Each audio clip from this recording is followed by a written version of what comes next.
Good afternoon. I am Vanessa Thomas with the 12 o'clock news on the street 919 FM and online Facebook and YouTube. In the headlines, TSTT's future to be determined. Committee given 45 days to probe Paria national tragedy. Murder in Manzanilla as mother is chopped to death and house set on fire with her inside.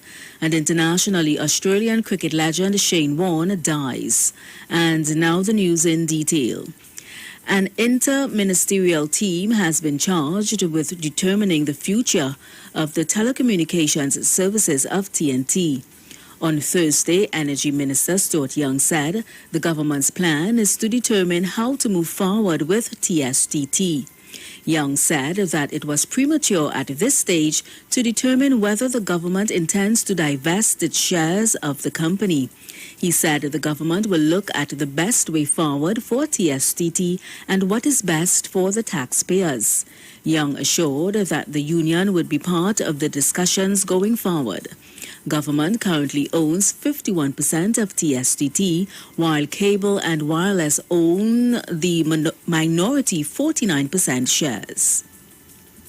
In other news, Energy Minister Stuart Young has named 3 members of the 5-member committee set up to investigate the tragic deaths of 4 divers involved in the Paria tragedy 1 week ago.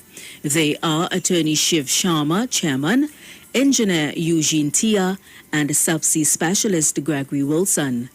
Energy companies BP and Shell will nominate 2 more. At Thursday's post-cabinet media conference, Young said the 5-member group has 45 days to report, but could report as soon as 2 weeks if ready. Last Friday, 5 underwater welders, Christopher Boudram, Kazim Ali, Fazal Kurban, Yusuf Henry and Rishi Nagasar, was sucked into a 30-inch oil pipeline.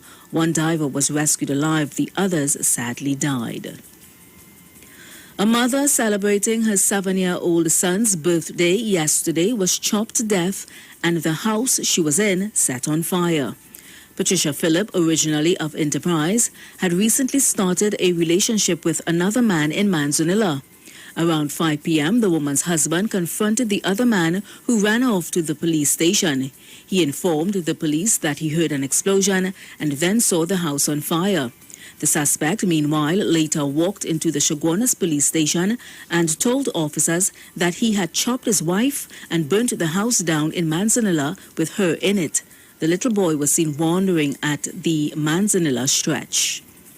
Internationally, legendary Australia leg spinner Shane Warne, one of the greatest cricketers of all time, has died of a suspected heart attack, aged 52. Warne took 708 test wickets, the second most of all times, in 145 matches across a stellar 15-year international career. He had been found unresponsive in his villa on the Thai island of Koh Samui on Friday, his management company said. Despite the best efforts of medical staff, he could not be revived. And that was the 12 o'clock news on the street 919 FM and online Facebook and YouTube. Recapping the headlines, TSTT's future to be determined. Committee given 45 days to probe Paria national tragedy. Murder in Manzanilla as mother is chopped to death and the house she was in set on fire. And internationally, Australian cricket legend Shane Warne dies. Do enjoy your afternoon and continue to be safe. I am Vanessa Thomas.